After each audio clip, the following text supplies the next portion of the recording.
Hello, and welcome to another edition of Interviewing the Legends, brought to you by the Publicity Works Agency, devoted to promoting musicians and authors worldwide.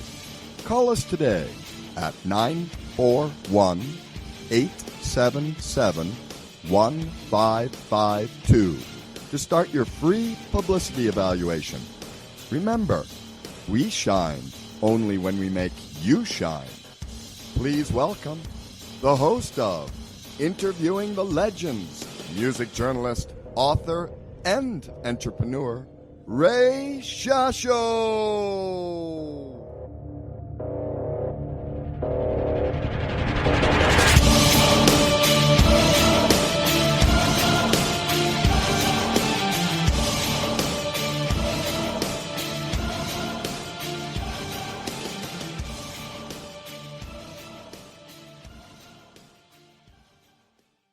Hello once again, everyone. I'm your host, Ray Shasho. Welcome to another edition of Interviewing the Legends on BBS Radio, brought to you by the Publicity Works Agency. Call us today, 941-877-1552, or email us at publicityworksagency.com. Remember, we shine only when we make you shine.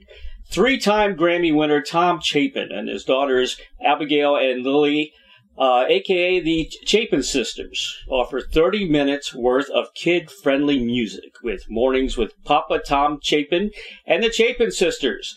The show streams daily, weekday mornings at 11 a.m. Eastern Time on Facebook and Instagram. All episodes are also archived on YouTube. Quarantined together in the elder Chapin's Hudson Valley home, the three Chapins stream live from his living room, performing songs from Tom's 13 classic albums of children's music, as well as classics from the American folk music canon. The show provides lighthearted but intelligent entertainment for all generations, a perfect opportunity for families to gather and enjoy each other's company. I wanted to keep busy, adds Tom, and share these songs that I've written with my amazing collaborators over the last 30 years. I've been touring musician for more than half a century, and being stuck at home is uncharted territory. But as always, the music and a chance to sing with my daughters keeps me sane and healthy and happy. Tom Chapin has carved out two parallel careers in folk music as a gifted folk-based singer-songwriter, as well as the Pied Piper of family music. He started singing and playing guitar in a trio with his musical brothers, Harry and Steve, inspired by the recording of The Weavers at Carnegie Hall. Tom released his first solo work in 1976. Since then, he's released 25 more and given thousands of live performances, including innumerable benefit concerts. He's appeared frequently on TV and radio, in documentary and feature films, and is a beloved narrator of children's books. Tom is a longtime board member of Why Hunger, which seeks innovative community-based solutions to hunger and poverty, remains active in a variety of environmental causes, and is a strong voice on behalf of music and the arts in our public schools. So am I. Raised in New York's Hudson Valley, the Chapin sisters are third-generation musicians. Their grandfather was the jazz drummer Jim Chapin. Their uncle, the late folk icon, humanitarian, and one of my favorite artists of all time, Harry Chapin, Tom's brother. They started singing professionally at ages 6 and 8, soon after they began performing live at the annual concerts for Harry Chapin's food justice organization, Why Hunger. In the last decade, the Chapin sisters have released 4 full-length albums. They've been featured on NPR's Weekend Edition in Rolling Stone, Nylon, Spin, Paper, the New York Times, T Magazine, the Wall Street Journal, and the Washington Post, and have toured the world multiple times on their own and twice as members of She and Him's band. After taking some time off to savor the joys of becoming first-time mothers, they wrote, recorded, and released their most recent EP, Ferry Boat. Please welcome singer, songwriter, musician, storyteller, and 3-time Grammy Award winner Papa Tom Chapin to Interviewing the Legends. Hey, Tom. Hey, Ray. How you doing, man? That was a mouthful. It was. That sounds like we've been busy. It sounds like it. Well, today's program was on Stegosaurus recycling, and my grandson knows all about dinosaurs, but he doesn't know what you were teaching today, which is recycling, which is really, really cool. I really wish somebody would pick up and pick up your like a series or something like the Make-A-Wish program you had many moons ago. Well, thank you. TV is a lot different than it was then, but there's lots of streaming services. Who knows? The reason we're doing this every morning has nothing to do with trying to get our own series or anything. It's really to keep us busy. We're as mentioned in your intro, I've been a lifetime of performing, and all of a sudden we found that we're in stuck in house like everybody else in the world. But my daughter Abigail said, Dad, why don't we just do a kids show every morning? Because Abigail and Lily both have 4-year-olds, 2 little girls, who are mercifully with us as well, which has been a delight. And they just know firsthand how tough it is for parents to have kids 24 hours suddenly in their house who've been going to school or just outside. And so I said that'd be fun, and it gives me a chance to revisit.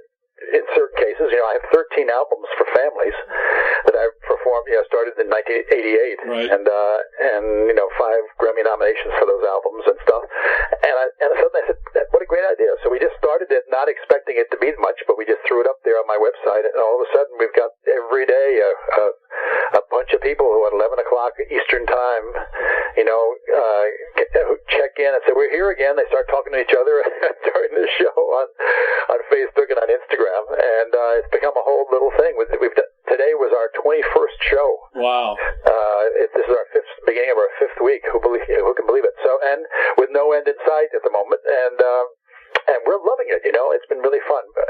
For me, what's delightful, of course, is singing with my daughters, who grew up not only singing these songs, but in many cases, most of the albums they sang in the studio. They actually sang on the first versions of these songs. And now they have 4-year-olds who are listening to the songs in cars, and when they're and they know the songs as well. So it's been just a total delight. What are we going to do this morning? Oh, 9 o'clock at breakfast. We go, well, yeah, and I write out a set list. And they say, no, how about this one? How about that one? And then all of a sudden we just go in and do it, and it's been a delight, and it kind of centers our day. And I've been, recently, Ray, singing mostly for grown-ups, and so it's really lovely to get back to the family music. Your children are so lucky to have you sing to them when they're little. It's so hard. I can't sing, and my wife can't sing. So, we do the best we can with videos and, put on your music or whatever it is. But, it's such a treat to pull out the guitar. And just... It is when they're young, I remember Abigail was in middle school, and they were going to go on a trip, and I said, and the teacher called me up, and I said, that was Mr. So-and-so, and he wants me to go on a trip with you. Oh, well, don't bring your guitar. I said, well, he asked me to bring the guitar. I said, okay, Dad, well, don't sing any of your songs. Which is middle school. Yeah. When we first started writing these songs, Abigail was 8 and Lily was 6. Mm-hmm. And they'd outgrown the toddler music, really young kid, right. At that time it was Raffi, and really wonderful songs, Three Little Duckies and the stuff for 2 or 3-year-olds. Yeah. And now they were old age. They were 6 and 8. They were much past that. The whole question was, how do you find songs that you play in the car with your kids? And they liked some of the Beatles stuff. Yeah. They loved Bob Marley. Right. They liked the Eagles because some of the songs they could harmonize. Right, right. So I said, boy, this is the time to do a record for families, because I really understood from about 4 to about 10 is the last time you're going to be sitting in the car with your kids listening to the same stuff. Because once they get in the middle school, goodbye. That's it. Exactly. Whatever they're playing, you don't want to hear. Exactly. And so that was the impetus to try to get together these wonderful friends of mine, John Forster and Michael Mark and John Cobert, and began writing songs for families, and that became a whole other career, which I never expected. That first record, I had a demo record, and I had a little name, as I've been named as a folk musician, and I'd already done Make-A-Wish, so I some of my TV show, but I on a spur of a moment we needed a woman's voice, and I called up Judy Collins, and she said yes, and she sang 3 songs. Oh, great! On the first recording, Family Tree, and all of a sudden it made it very easy to sell,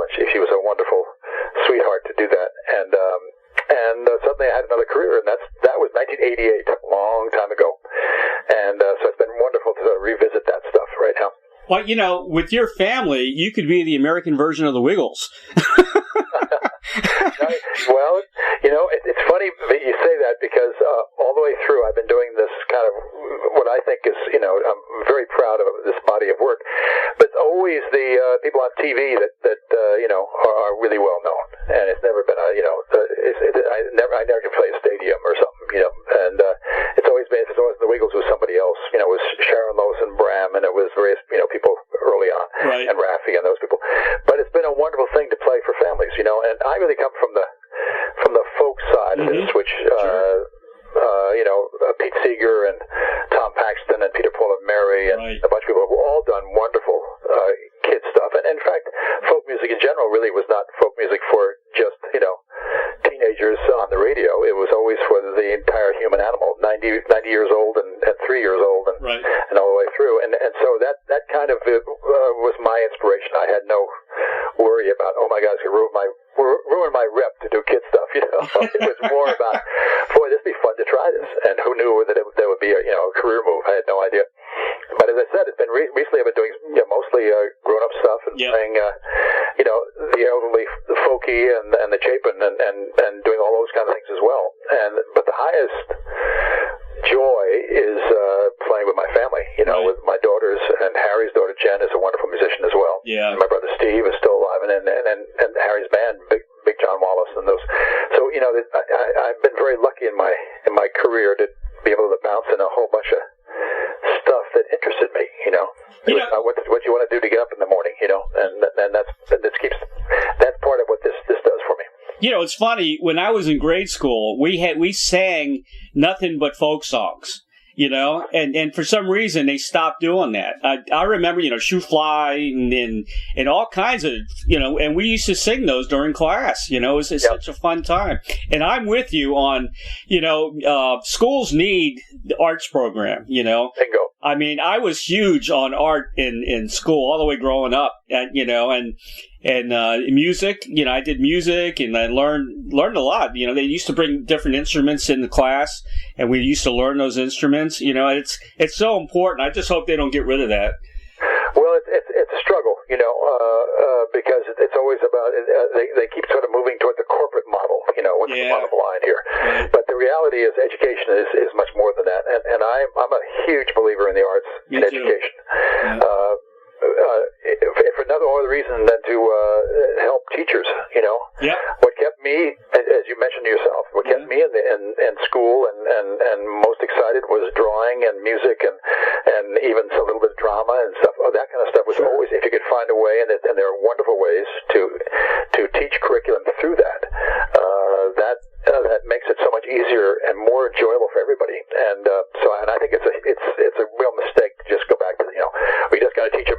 What do they learn today? They learn the letter A, or the letter this, and the number this, and that, that's great. But there's a larger thing about, especially in this time when all the rote jobs don't exist anymore. You have to think out of the box, and what helps you think out of the box more than the arts? Exactly. And that's you can teach that at school. Well, that's how you get an imagination, and that's how I became a writer. I've written a few books, and if it wasn't for that, I would have never been a writer. You got to learn to. Life is very much about inventing yourself over and over again. Yep. Especially for those of us in the arts. I have a song called "Guitar Child," and then one of the lines is, "Folks like me do not retire; we just reload." Yeah, I like that. So this is one of my reloads. Forced to be at home. Okay, let's just make some music every morning, and people respond, I think, also to having my daughters there who are wonderful singers, Abigail and Lily, and it's nice to see a family singing together. Yeah, I've been listening to a lot of their stuff on YouTube. I know they did Toxic. That was a great version of Toxic they did. Oh man, they did that on a whim, and KCRW in LA. We're living in LA at that point. Picked it up, and it was the most requested song for the year. It's Abigail singing on there, and that's beautiful. And it's just amazing. They're wonderful musicians. I don't think they even realize how good they are. Wonderful musicians and singers, and they make this old voice of mine sound pretty good because they put some beautiful harmonies in it. It's true. They sure look better than I do, I'll tell you. Yeah, tell them I also like Kill Me Now, which was a favorite of mine. Oh, my goodness. And also Shady River. I like Shady River. Yeah, Shady River's great. Kill Me Now is my mom, bless her heart, she died at 95, and at about 93, she heard them singing. She said, girls, why are you singing this? You know, they didn't understand the indie folk thing, you know. She said, that's a terrible thing to sing, you know. It's funny. My mom passed away in 93, and my dad, I still take care of my dad. He's 95. Wow. Bless you. Wow. Yeah, it's amazing. He's a World War II vet from, Saipan and Okinawa. Oh, no kidding. Wow. Not many of those guys left. No, that's right. Yeah. Some of my favorite tunes of yours, Family Tree was incredible. You know, I love that. And Big Rock Candy Mountain, I'm like, come on. Well, Big Rock Candy Mountain, those are both songs that were co-written by my friend John Forster for the very first recording for Family Tree, the name of the album, as well as the song. And I actually approached him about when I started thinking about doing the kids record, and he is such a wonderful professional writer, and he changed my whole world. You know, folkies tend to get a song about halfway finished and then go out there and start singing it. You know, and then over the years it changes and they fix it. But he's a professional writer, so he would say, don't take the pen away too soon. You know, and every little rough spot we work on, and it incredibly changed my writing. He taught me so much. And those songs, the Big Rock Candy Mountain, of course, is a rewrite of a great old hobo song. Mm-hmm. You know, it used to be, the buzzing of the bees and the cigarette trees and the soda water fountain, and whiskey, whiskey springs and stuff. And we changed it, the buzzing of the bees and the bubblegum trees and the soda water fountain. We made it a kids' song. And I've been very lucky that a lot of people have picked, a lot of other performers have picked that up because it's such a wonderful tune anyway.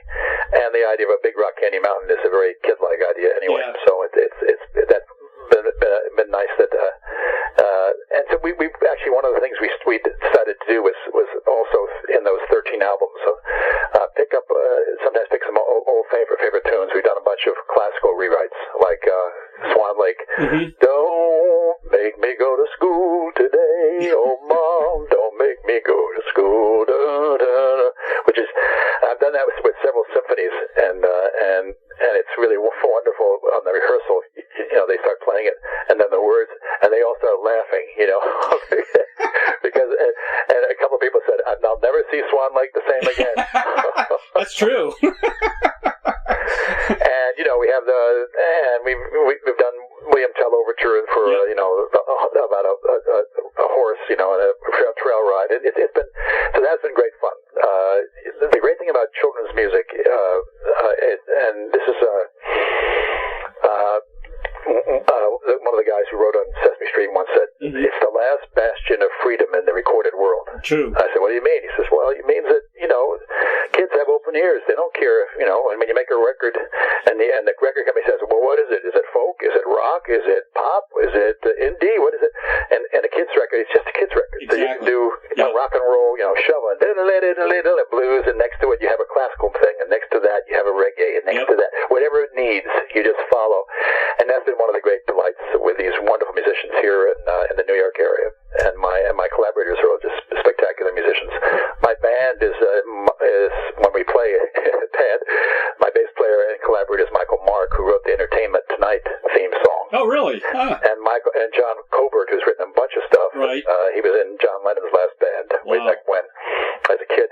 And then he wrote Baseball Tonight. And so these guys. Yeah. It's a great thing about being in this area that there's wonderful people who I've tried to keep up with over the years, because once you find somebody like that who's a friend and who's a great resource, it's been great.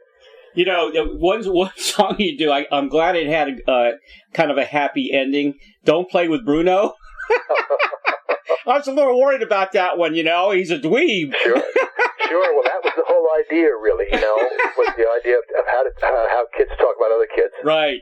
And the great thing about that song, it's called "Don't Play with Bruno." You can look at it on Spotify or someplace. It's a wonderful song, and that's John Forster and I. And he's wonderful about those kind of set pieces where it's almost like a little theater piece, and it's about Bruno, who these two dweeb, and Bruno's the one who's the real doer, and right. wants to play with him because he's doing all this stuff. And then it gets into surreal. You know, he's out there digging a hole, and then he finds a horseshoe, and then he finds a tractor that still runs. Right. And then finally he finds a lost city, and all the kids are going over there playing with him, while the girls are going, oh, what happened? You know? Yeah. So it's really, and that in a sense is what's delightful about some of these songs, which is, for a kid's song, one of the first things we said was that we were never going to do was say, you should be doing this. Right, you know? right. You should recycle. And this morning I sang R-E-C-Y-C-L-A, and it starts with a stegosaurus in the forest, munching on some hay, lay down to snooze in a bed of ooze and sadly passed away. Her body changed and rearranged. And, you know, it becomes, and ends up becoming oil. But the whole idea, I say it, the way I talk about it, is getting through the neck of the bottle. You know, intrigue somebody, tell us a story, make it different. Don't go, you know, do you have all these things, you should recycle them. Well, that's not going to get, you know, that sounds like parents talking. The kids go, shut the mind, go away. And what we're looking to do is open the eyes, say, whoa, what's going to happen next? You know? And that's been a great delight in terms of writing that, and writing in general. You know, as I've gotten older, I've gotten better and better at this, and I'm smart enough to find some wonderful collaborators who. It's a lot of fun to sit at the table with two guys just playing and make these things. You know. You know, so many kids, they love dinosaurs. My grandson Madden loves dinosaurs. That's all he talks about. But nobody knows what happened to him afterwards. And then when you mention the oil, you know, that's they're really going to be shocked. You know, they're really good. They're going to learn a lot from that. Well, that's the hope. You know. Yeah. And also hope is also this is family music. It's not it's not like give it to the kids and then you go out in the other room. You know. Exactly. It really was, and my concerts too. I always said, no, this is family music. You don't put the kids in front. You guys sit in the back and talk. Right. No, everybody sits with everybody because they're. The hugest thing for us has been to make it fun for ourselves. You know, is this fun for ourselves, and then is it clear enough for kids? And it's because and the highest praise has always been, hey Tom, yours are the tapes, yours are the CDs we take on long car trips. And and when I get that, I go, bingo, thank you so much. You know? And the other one is teachers. Yeah. Who many teachers have picked these up because they're very visual. Yep. You know, but Claudia at my office today this morning just sent me 4 different videos of teachers singing "This Pretty Planet." Oh, cool. To their schools. You know, all the teachers now at home, and they're sending out, the music teachers are sending out stuff to kids at home. And every day there's 2 or 3 or 4 schools and 4 people who are doing versions of "This Pretty Planet," that round that John Forster and I wrote for the first recording, and which has not only gone around all the schools in North America, but in 1 year it went around the world because it's one of the songs used to wake up the astronauts on Discovery. Oh, wow. We woke up John Glenn. Did you really? You're kidding me. Wow. No, it's amazing how a kid's song you put on a recording.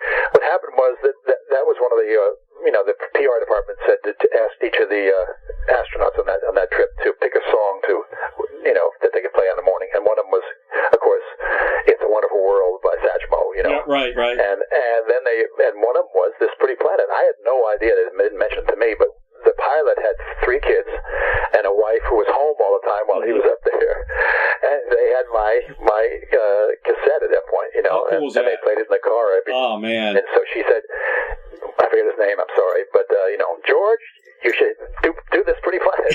And so I get home from a Sunday from a gig, and in those days, it wasn't cell phones at that point; it was payphones. So I had at home, my answering machine was just full of people saying, "Hey, they played this other," which is great. How many people? Praise really when one of the songs. It's like one of your kids going out and doing something great. The song goes out there and has a whole life by itself, and that's that'll be one of the songs that I'm remembered for. And John Forster as well. How many people can say their song has been played, out of this world? I don't know. Another song I love by you is Ellis Island. What it reminds? It's kind of had a Roger Whittaker feel to it. I know who he was. A little before my time. I got so steeped in the thing, but that happened because Michael Mark, my bass player, I mentioned earlier, and we were getting together. We were starting writing kids stuff, for one of the kids' recordings. Right. And I mentioned that weekend we'd gone to Ellis Island. And this is before Sandy, the big, hurricane, and it got trashed. But the museum there, and it's back now. But we went, and I took my two daughters. My wife was working that day, and I said, let's just go. And New Yorkers never go to the Empire State Building and whatever. And we were in Brooklyn at that point. Sure. And we jumped on the ferry boat, went out to there, and it was so moving. It was just an astonishing thing to go through, and 17 million people came through there. And this island where every immigrant for a while, and they came to came to America, came through Ellis Island. They came from Europe, and I came home. I talked to Michael about it. He said, I was there 2 weeks ago, and so we just sat and wrote. We invented a guy who went through Ellis Island, and we tried to use this stuff, and I tell you, that's become a very powerful song these days. I sing almost every concert, not the kids stuff, but I don't do it in the mornings. But when I do a concert for families, even I'll sing that, and because of the craziness going on with the government these days, and how we've forgotten that really we are built on the immigrant experience, and people coming here for the best of reasons, not criminals, but just to escape and to come to this country and reinvent themselves. And so you write a song and then find out that 20 years later exactly. that it is a whole different animal, Well, my family came from out. I think we have a certificate of them coming through Ellis Island. You still have their certificate and everything. It's pretty pretty amazing stories. Before that, actually, but so none of us did. But it's still, when you go and think of those stories and those people, it's an astonishing thing. And so I'm very proud of that. It's a lovely thing, and I love singing it. I've had Tom Rush on a few times. I love Tom. He's such a great guy. But I tell him, I said, there's nothing like a lone musician playing guitar with a song and a story. To me, I admire that more than a full rock band. You know what I mean? And I really admire that, just to pick up a guitar and do what you do. I mean, well, thank you so much. That's one of the things that my daughter Abigail came up with the idea of us doing this. She said, Dad, you're the right tool for this. You're at home. You put a microphone into your computer, and I said, "Can you hook me up?" She says, "Yes." So come on, we'll just do it. And so bingo, there we are. I have a guitar and a banjo and an auto harp, and the girls can play too, but they're basically just come in and they just sing, because it's hard to get all the instruments in there in front of Instagram and stuff. Sure. And I was thinking, gosh, we found this little thing here where, we're not getting paid for it, but we're being useful, It's sending out some good vibes at a time when, boy, do we need it. Oh, yeah. There's a lot of artists doing this now, which is pretty cool, especially on Facebook. Exactly. You mentioned, what else can you do, and you want to be doing that. And so I feel, blessed that I have this body of work that I can do, and also bring a lot of the folk stuff in. We've done a couple of Pete Seeger songs, and we did, This Land Is Your Land, and I think we're going to do the Garden song, inch by inch, row by row, and a couple of days by David Mallet. Yeah. And we just sort of, it's a wonderful trove of material that I can, we can put out there to have a wonderful half hour for you and your kids. Actually, there's a lot of my fans who don't have kids but are just alone, and are out and don't miss it because it gives them a little, upbeat thing at 11 o'clock in the morning. Or if you're further west, 8 o'clock on the east, on the far coast. I was already too old for Make-A-Wish, but I still watched it. Well, you know what? So did many colleges. That really, gave me a career, because it was. I think the ones who really got it were the college kids. Yeah, that's funny, isn't it? It was 11:30 or 10:30 11:30 on 11:30 on Sunday mornings around here, and that was right after Rocky and Bullwinkle.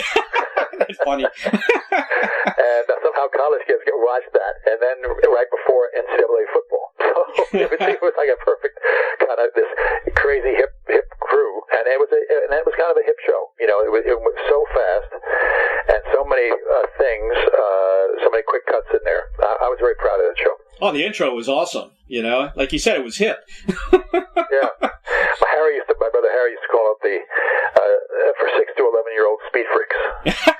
It's funny. There was more there were more cuts in Make-A-Wish than there were in Gone with the Wind. That's Think about funny. that. In a half hour, you went dunk, dunk, dunk, dunk, and the problem is, you know, they never cut. It was ABC News that did it, and they just had all this footage, and they just threw it in there. Yeah. And then now, years later, I tried to get the rights to just put out a DVD of it, Sure. just to make a wish.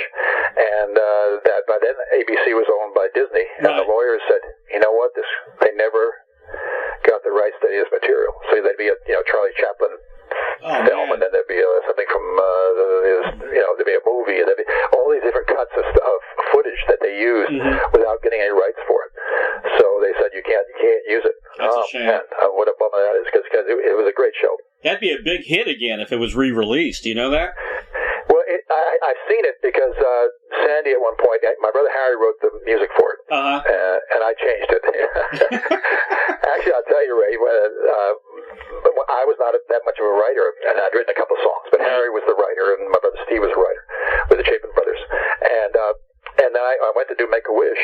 The first year, we was here in New York in the summer, and it was 2 songs every show, short songs. And one of the songs on the first show, one of the words was circle. So All My Life's a Circle came from that. That's the only song that really we got into the canon. The second year, I was going off to England, and between the first year and the second year, Harry had hit with Taxi. Yeah. And suddenly was really busy. Yeah. So I kept bugging him for this. I was about to take off for England, and we're going to record the songs in England like the week before each show. I'd do it. And it took about a month and a half in the summer. So the night before he said, I'll go high before you. So the night before he gives me I'm leaving the next morning. He gives me a cassette, and I'm listening on the plane of 26 songs, right? And about 5 of them were really good, and the rest were really kind of spotty. He was so busy, he just he had these lyrics, and he sat that night before. I go, okay, that's good, And I'm listening to the thing, going, oh my gosh, and so I just had to rewrite the stuff. Right. And I found out that I was a writer, because nothing will make you sit down and write like your ass on national television singing the thing, So that summer, and that happened. That was kind of what happened the rest of the 4 years that I co-wrote all the stuff. I made sure that I liked it before I put them up there. Sure. And the other interesting thing, I'm telling you stories here, but I get to England after the first year, and Make-A-Wish was on it, and one of the songs was Circle, and my mother had it was only a verse and a chorus, and my mother had really loved that song, so she kept bugging Harry. She said, because I was living with her that summer, and she heard me rehearsing and singing and stuff, and so she bugged him, and he finally wrote a third verse for it, and then when he did his first album, he needed an extra song, so he could put Circle on it. Yeah. And the album Taxi. Yeah. So I get to England, and the number one hit, this is the next following summer, the summer of 72, I think. Right. And I get there in June, we're going to be there a month and a half, and the number one hit in England by the New Seekers, the follow-up to I'd Like to Teach the World to Sing in Perfect Harmony, which is huge here, was All My Life's a Circle. By Harry. Wow. And I'd never heard anything about it because it didn't do a thing in the States. Right. It did, but worldwide it was a number one hit. So a lot of people, around the world know that song. It shows how quickly things can change. Harry was a total unknown. Yeah. They asked me if I wrote songs when they hired me to be it. I said no, but my brother does, and I got Harry the job as a songwriter for Make-A-Wish. And a year later, the number one hit in the world is Circle. I get there and say, wait a minute, this is my song. Let's get on the jukebox. Well, small world. My big brother's name is Harry, and Harry Chapin was a kind of a hero of mine. Ever since Taxi came out, I mean, I was a huge fan of Harry's. What was Harry like growing up as a big brother? Well, he was a magical guy, and I was trying to keep up with him. You know, I was 2 years younger, right? But I'm a tall guy and I was a good athlete, so I kept up with him. But the family joke, which I coined at one point, was two's company, Harry's a crowd. And which everybody liked because it was so true. You know, he was just totally unafraid, and hey, but the best thing about Harry was it was always we. It wasn't like, watch me do this. It was like, hey, we can do this. Yeah. And when he started World Hunger Year, now Why Hunger, he and Bill Ayers had that same thing. You know, we could end hunger. Mm-hmm. We. Mm-hmm. And it's always been a partnership, and that organization has just done unbelievable work. And now your listeners should know, you know, it's the hunger issue in America is just really scary. It is scary. There were 37 million Americans in food insecure before this hit. 12 million of them were children, our children. Wow. And it's just, and now it's just been blown out. They have a food and hunger hotline, and that's increased about 1,000% the calls coming in. Unbelievable. And but they have a wonderful thing called the let me see. Let me get the name of it. But anyway, it's whyhunger.org. Okay. There's a donate place to donate there. But they're doing incredible work. They've always worked getting hungry people in touch with food and helping them towards self-reliance and being on the forefront of food justice. You know, who's growing the food, who's getting it, what are they growing, how do they get nutritional food? You know. Yeah, I guess I'm one of the longest running board members. In fact, I am the longest running board member. Harry called me up in '75 and said, well, you know, we're getting serious about this hunger thing. We need to get a board. You want to be on it? I said, I don't know, do I? He said, yes, you do. I said, okay. That sounds like my brother. Folks there, I urge your listeners to go to whyhunger.org and just see the kind of things, the work they're doing, and the information they give you it. And if you're hungry, you can call up their hotline, and they'll say, where are you? Here's what you do. Really? World Hunger, whyhunger.org, whyhunger.org. Okay. Yeah, I'll make sure I post that on all my sites for sure. There's a lot of people in lines. I mean, huge lines, you know, for food. We're supposed to be distancing the lines. But I just saw this on the front page of the Times this morning. There was this lines in Texas of, 12,000 people in cars just waiting for food. Exactly. I mean, it's a scary time. It is a scary time. And we really need to hang together here. Were you aware of the songs that became hits before they were hits for Harry? Like Taxi and WOLD? Sure. So you knew they were coming? I knew they were coming. I didn't know how... when Harry became a star, it was surprising but not a shock. Right. Because he was indefatigable, and he was always, incredibly talented and bright, and there were four boys, and it was it's a fountain. My brother Steve is an amazing character. My oldest brother James was as well, and we were, it was and my parents and my grandparents and stuff. It's a family of artists and can do. So it was not surprising, but the surprising thing was how that he did it his way. And I mean, the fact that I remember when he wrote Cats in the Cradle, and Jack Holtzman at Elektra, his record company, said, that's the single. And Harry said, what, are you kidding me? It's like a folk song.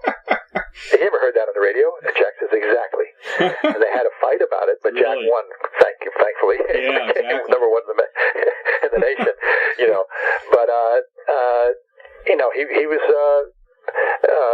if there was Harry's strength was also his weakness, which he was so energetic and so busy and so committed to his own ideas that he got too busy. Yeah, that's what I heard. But that was also what made him so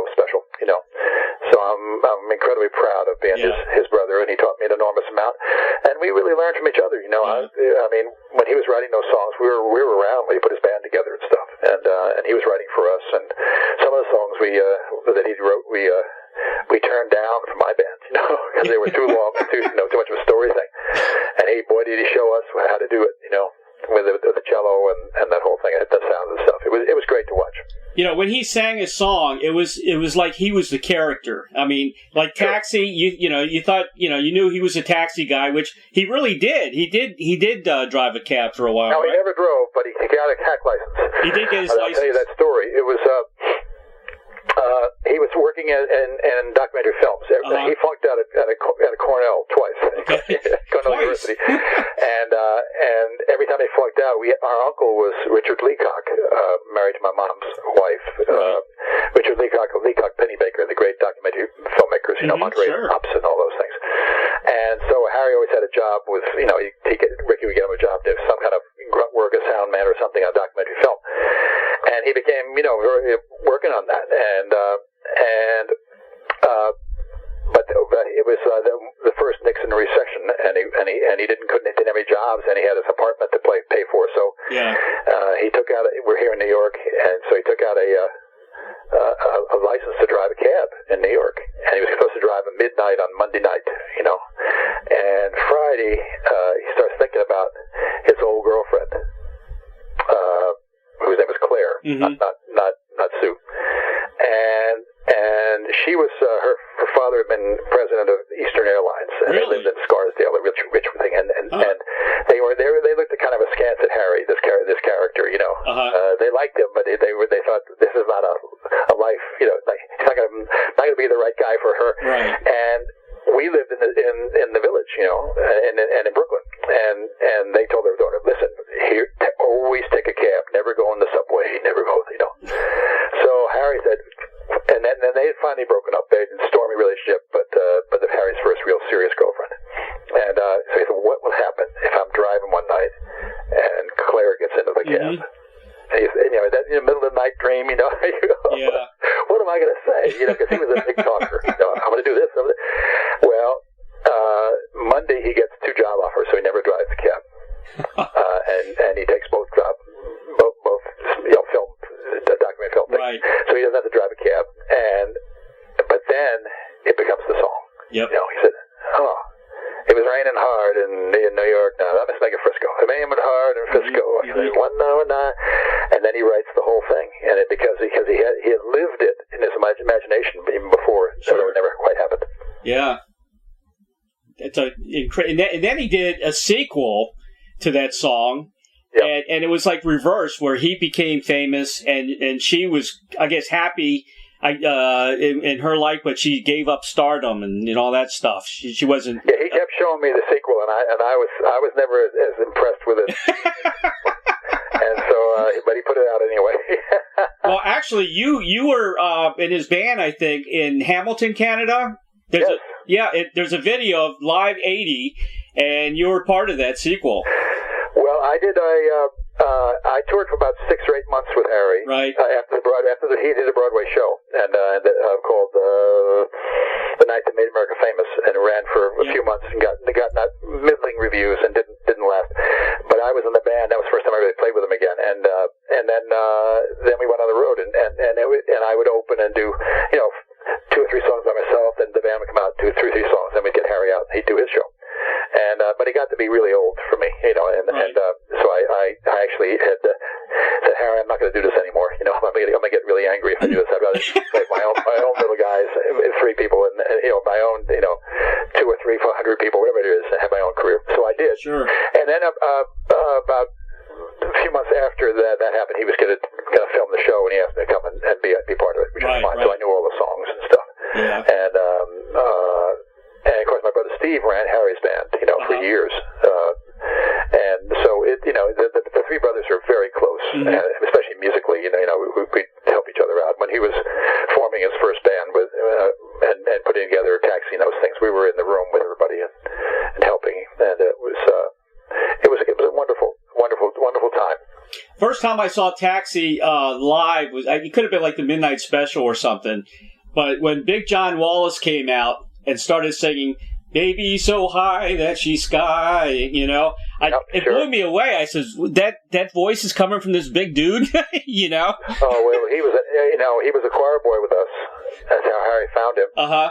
And he was one of the great choir sopranos I've ever heard when he was, for 10, 11, 12 years old. He was a little bit older than me. Right. It was really astonishing. He'd sing those great... We were choir boys in Brooklyn Heights, in an Anglican, choir boys and men singing the great hymns and stuff, and and the Hallelujah chorus and various things. And it's my brother Steve and I, not Harry. And he was a little older.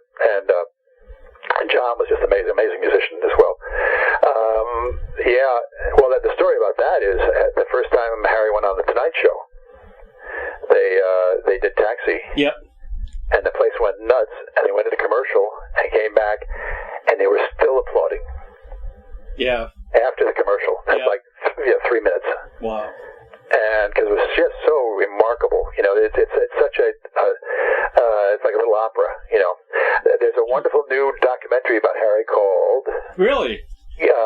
When in doubt, do something. Rick Korn and his crew put it together. It'll come out sometime this year. Oh, fantastic! I've seen the early rushes of it, but they have a wonderful interview with lots of people. Great. But also with Billy Joel. Talking about Taxi. Yep. And saying, man, it's like an opera. And when that dude sings the high part, baby, so high, and he sings it, It's really cool singing. He's sitting in a room with all these motorcycles, and he's talking about Harry and the song, and he sings the, and he says how at the end there when the guy says, Harry, keep the change. Yeah.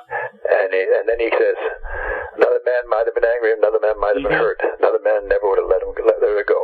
I stashed it on my shirt. He goes, I got chills, man. He says, that's true. Yeah. I don't care if it ever happened, it's true.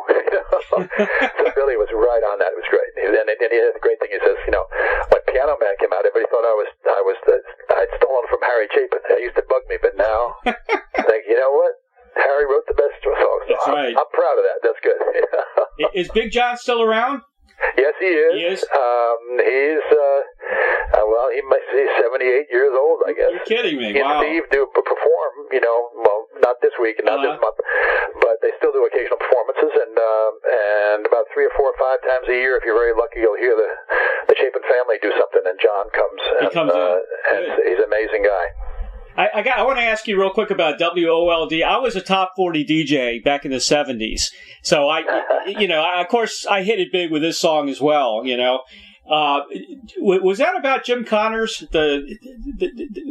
Something about it was not about anybody in particular. Okay.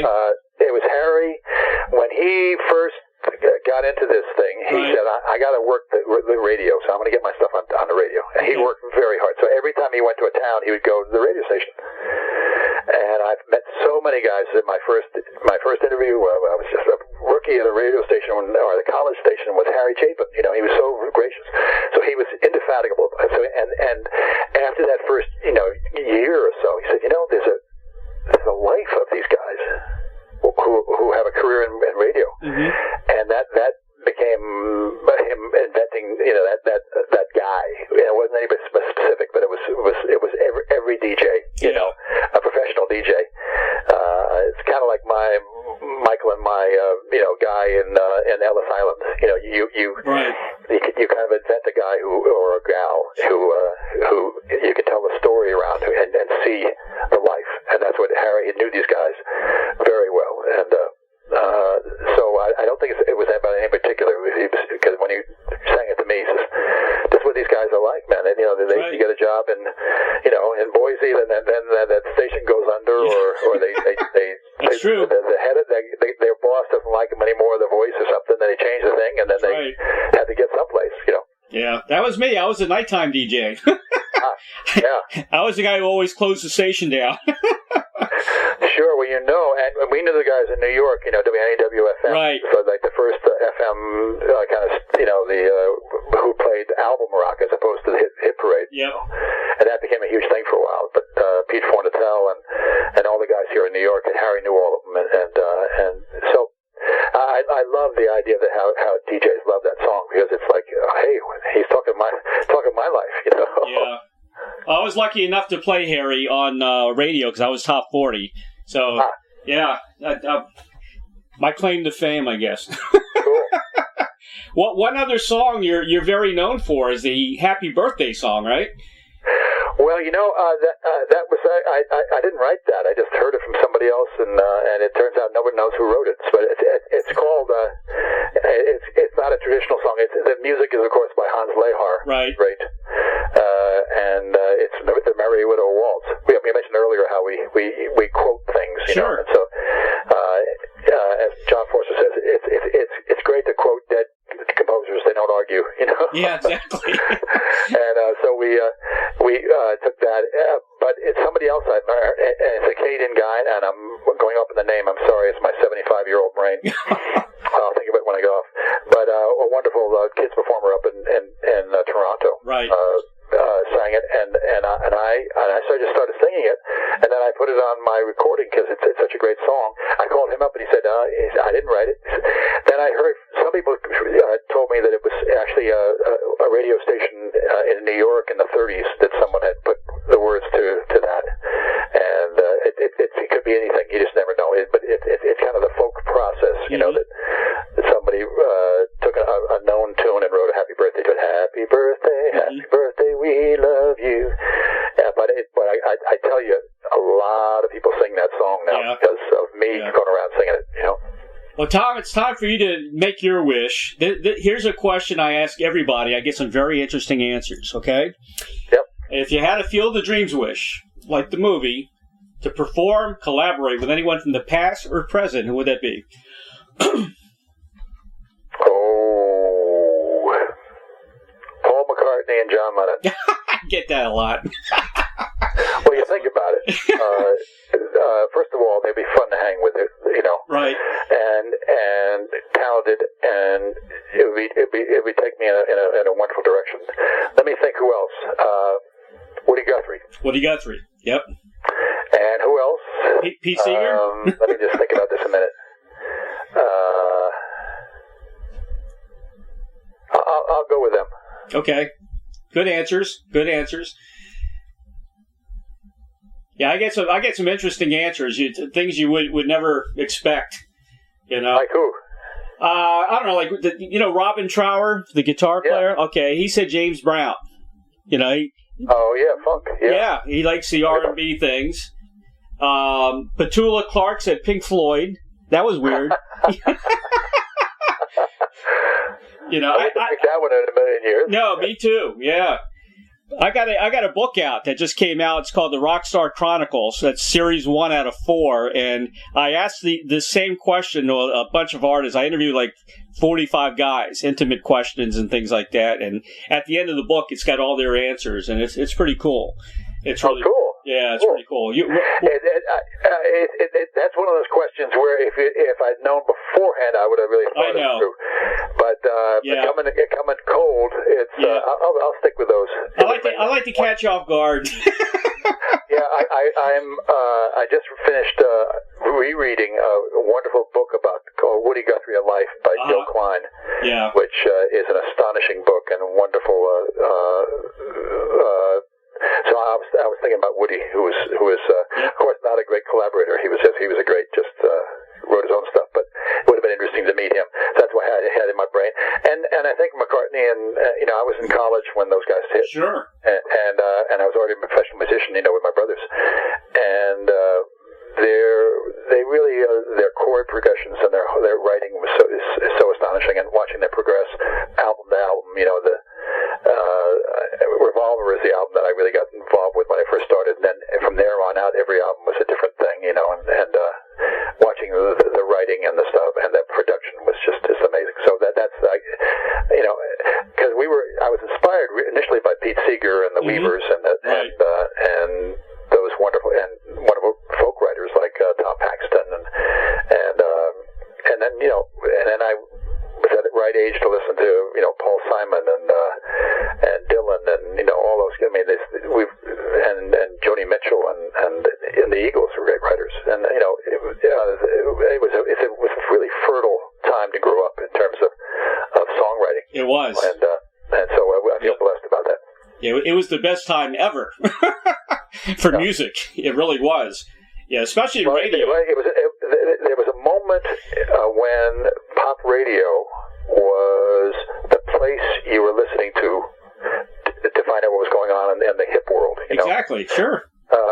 It was really, what's the new Stones record going to be? What's the new Beatles record? What's the new Paul Simon record? Those things were happening. What's the new Dylan record? And now I guess it's movies or something else, but it's moved on. Yeah. And the radio's gotten pretty formulaic. It has. It's all corporate now. It's all corporate. And that's a loss, I think. A big loss. You could hear Cats in the Cradle next to whatever, James Brown. Yeah. I mean, think about it. And so I miss those days, but you know what? We're inventing our own life, and there's wonderful young performers who are doing great stuff. And I'm related to a number of them, which is really great. My daughters, Abigail and Lily, the Chapin sisters, and Jen Chapin, who is a wonderful writer and performer as well, Harry's daughter. So, hey, Ray, it's been delightful talking to you, man. It has, man. Listen, I really mean it. You need to be out there for the kids, especially now, because you're such a great artist. You got a great message from every song, and I think they need you. I mean, how long more can Sesame Street go on? Well, we're going to do what we do, and if they find us and want us to do something, we're happy to do that. I'm not about to go banging into into TV land again without an invite. Sure. And I'm loving what we're doing now, and your listeners can catch us any morning, 11 o'clock on Eastern Time, wherever you are. And it's the way to find us is tomchapin.tv, www.tomchapin.tv, and you'll find a way to connect onto Facebook and Instagram. And it's also on, as you mentioned, on YouTube. They're logged up there, and they're coming from my living room. You'll see what my living room looks like, and my daughters are there, and sometimes my granddaughters come running in and running out. They were very excited the first couple of days, but now this is old hat to them, so they're busy playing elsewhere in the house. 4-year-olds. The fact that your daughters are with you doing this, it just shows what a great dad you've been all these years. It really does. Hey, Ray, you know what I know. The mom is the one.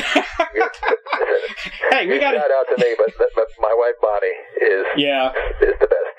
And I love the idea of it's like I have that same song I mentioned earlier about folks like they do not retire, they just reload. Right. The line about it's a hard life for the kids and wife when they're the ones to stay. While I'm singing songs about myself 10,000 miles away. And that's the truth. When I'm here, I've been great, but the folks who are truck drivers and pilots and who have to, traveling salesmen or whatever, have to be out. If they have good families, it's because of the people who carry it at home. And that's my wife, Bonnie. I agree. Me too. Behind every great man is a great woman. Hey, in front of every great man, let me tell you, I have daughters, and I am so thrilled that there's this kind of whole change in the dynamic of women. It's a hard way to go, but boy, I'm so into it. I have not only 2 daughters, but I have 2 granddaughters, and watching them, they're astonishing people. Well, I have no problem saying they're the boss, and I never argue with my wife. Whatever she says goes. Well, I just got a sign from upstairs that I'm supposed to go up there and check out what's going on. Tom, thank you so much for being on the show today. Hope you come to Florida when this is all over. Do some gigs down here. Where in Florida are you, Ray? I'm near Tampa. Near Tampa, okay. The Tampa Bay area. Great. Yeah. Cool. All right, man. Well, listen, stay well and good luck, and this too shall pass. Thank you. You too. Same to you and your family. God bless you guys. Thanks so much, man. All right, Talk man. to you soon. Bye-bye. For more information about Tom Chapin and the Chapin sisters, visit, they're on Instagram, www.instagram.com/Tom Chapin Music. On Facebook, www.facebook.com/Tom Chapin Music. www.tomchapin.com, the official website. For the Chapin Sisters, www.thechapinsisters.com. To listen to their broadcast, www.tomchapin.tv. And also www.thechapinfamily.com.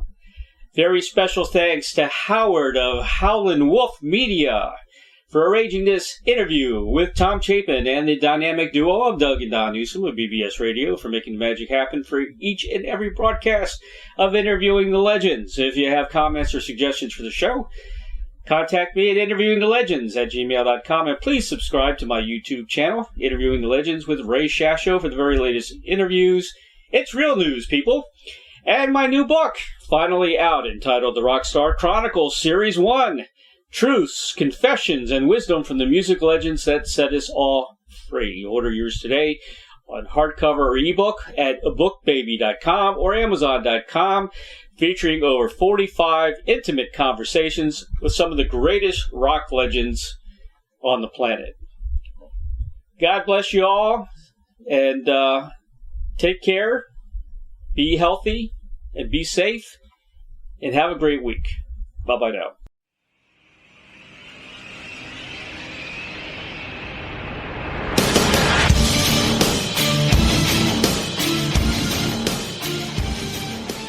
Thank you, everybody, for listening to Interviewing the Legends. Brought to you by the Publicity Works Agency. Call 941-877-1552 or visit us at publicityworksagency.com, specializing in author and music artist publicity plans. We shine when we make you shine.